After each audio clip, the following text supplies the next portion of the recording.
আসসালামু আলাইকুম। আশা করি আপনারা সকলে অনেক অনেক ভালো আছেন। তো ইনশাআল্লাহ আল্লাহর রহমতে আমি অনেক ভালো আছি। তো আজকের আবারও নতুন একটা ব্লগ ভিডিওতে আপনাদের স্বাগতম। যারা আমার এই চ্যানেলটিকে এখনো সাবস্ক্রাইব করে দেননি, দয়া করে সাবস্ক্রাইব করে দেবেন এবং কি পরবর্তীতে আমার এই সকল নতুন নতুন ব্লগ ভিডিওগুলো পাওয়ার জন্য অনুরোধ করবেন। যদি ভালো লেগে থাকে তাহলে এই চ্যানেলটিকে সাবস্ক্রাইব করে দিয়ে পাশে থাকবেন। তো এখানে দেখতেছেন যে এই মুরগিটা আজকে বাইরে ছিল। আর আজকে কবুতরের ব্লগগুলো নিয়ে আমি আপনাদের সামনে হাজির হলাম। কেননা কবুতরগুলা এই যে সকালে কটা খাবার দিব, এই খাবার খাই মনে করেন যে বন্ধে খাওয়া যাবে। এখনকার যেহেতু বান বর্ষা আসতেছে, আমাদের ভুট্টাগুলো বের করতে হবে।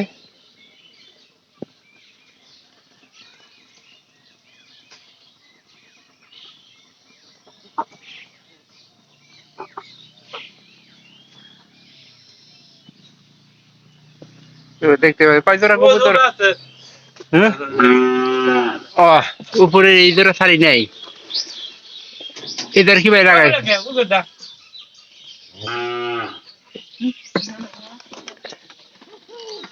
এটা কি ভাই ই করবো?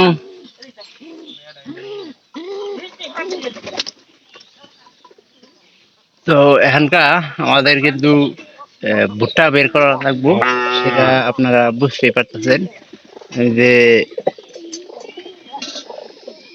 বন্যা বন্যায় বললো। তো আমাদের এই বন্যা সিজনে মনে করেন যে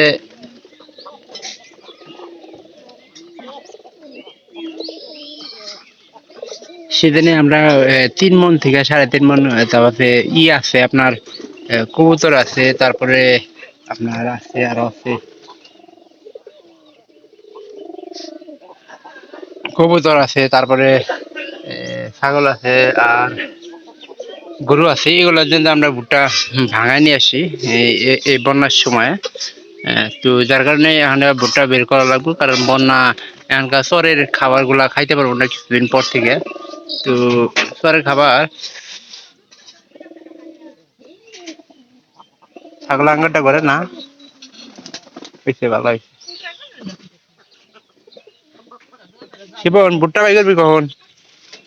আর কবুতর গুলা বেশি খাওয়ানোর যখনকার সিজন থাকবো তখনকার বেশি খাওয়ানোর চেষ্টা করবেন না, কারণ বেশি খাওয়ালে একটা বদ্ধভ্যাস মনে করেন যে এদের মধ্যে বয়ে যায়। চাল খাওয়া তো আর কুল পাওয়া যাবো না। ওই যে শিবন বাই করছিল, আপনারা একটা মগ দেখছিলেন, ওই মগের ভিতরে কিছু বাই করছিল, ওইগুলাই খাওয়াইলাম। আর যেগুলার পাখা বান্ধা আছে ওগুলা আমরা করবো কি জানেন, ওই যে ঘরের সামনে খাওয়ার দেওয়ার চেষ্টা করবো।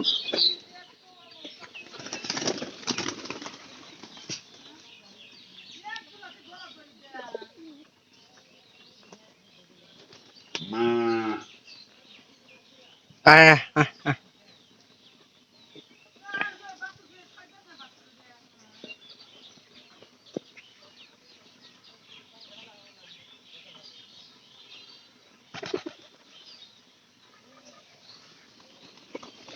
আমরা কবুতর গুলা কিন্তু নানা পদক্ষেপ নিয়ে থাকি, তো আপনারা সকলেই জানেন। এই যে আবার আসছে আঙুর আসছে, হেস হেস হেস হেস হেস হেস হেস, যা। এটা তো করে হাল দিব, অন্য খাবার খাইছে আবার এনে বাছুরের হাতে করে নিচ্ছে।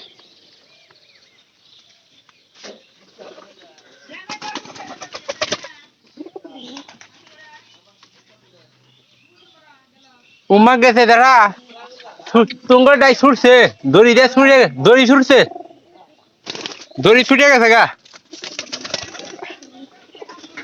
কালা কুচকুচা বাইরি এনে পানি বাইনে রেখে দিচ্ছি যাতে করে খাওয়ার শেষে আসলে পানির গুরুত্ব কিন্তু সবচেয়ে বেশি। কবুতরে কিন্তু পানি সবচেয়ে বেশি খায়, আপনারা একটু লক্ষ্য করবেন। এই যে নিচে পানি দিতে গেলে মুরগি থাকে তখন কিন্তু খাইতে পারে না। আর উপরে রাখার একমাত্র কারণ হলো যে সব কবুতরই তো আর নিচে নামতে পারে না, আর নিচে নামলে কিন্তু কবুতর গুলা পানি খাইতে দেয় না।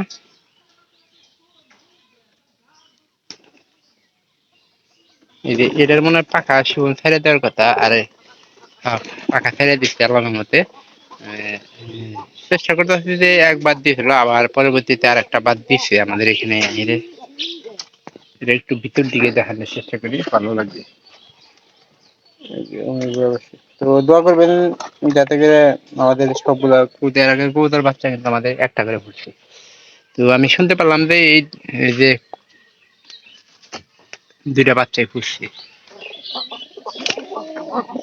এখান থেকে একটা জিনিস সরা লাগবে, সেটা হলো ওই যে খোলটা না সরালে কিন্তু বাচ্চার সমস্যা হওয়ার সম্ভাবনা আছে। আল্লাহ, হাতের আধা আমার হাল দিছে মা। এই ঘরের দুইটা বাচ্চা ফুটছে, এর আগে কিন্তু একটা উঠছিল। এটা আমি খোলটা নিচে রাখার চেষ্টা করি। শিবন দেখছে, শিবন 2-3 দিন আগে দেখছে। আর এই যে এই ঘরের কিন্তু খাবার গুলা দেওয়া নাই। এটা খাবার আছে নাকি? ও, পর্যাপ্ত পরিমাণে খাবার আছে। এটা জিবাই উপরে তুলে দিলে ও একটু এটা উপরে তুলে দিলে এখন খাবার দেখছে, এখন খাবারটা খাবো। পায়রাটাকেও ওই জায়গাতে তুলে দেওয়া দরকার ছিল। আর এলা বেশি মতো এখনকার বন্ধের দিকে যাওয়ার চেষ্টা করবো, কারণ পানি অতি কাছাকাছি আই পড়ছে। আর কবুতরের জন্য এই ভুট্টা কিন্তু বের করা লাগবে, নাহলে কিন্তু হইতেছে না। এই পায়রাটা ভালো আছে, কারণ আমার বন্ধুর মধ্যে সবচেয়ে বেশি ডাক পারে এই পায়রাটা।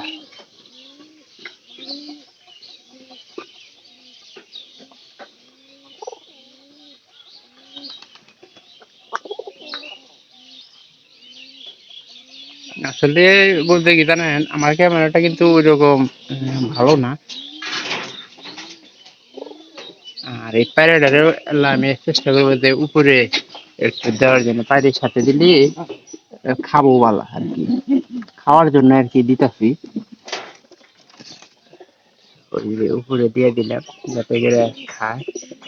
পায়রাটার ডাক বাবা আছে। আসলে এই কবুতরের মধ্যে মনে করেন যে কবুতরের ঘর ঘর যাই কর সবকিছু কিন্তু মনে করেন যে এরা যুদ্ধের মাধ্যমে মনে করেন যে একটা জিনিস হাসিল করে। এটাকে আবার উপরে তুলে দেওয়ার চেষ্টা করে। হ্যাঁ, দুইটাই উঠছে।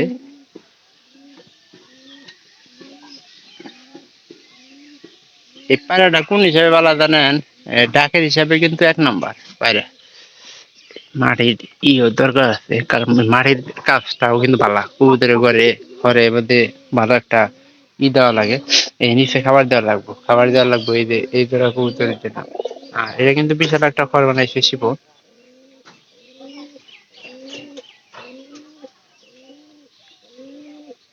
পায়রা ডাকতেছে পিটবা, যে কোনো সময় মনে করেন যে বাদ দিয়ে দিব। এখানে উপরে মুরগির ডিম পাড়ায় ওইটাতে মন দেয়, একটা হাসির ব্যাপারও আছে। আমার এই পায়রাটার খুব খবর নিতে পারলাম না।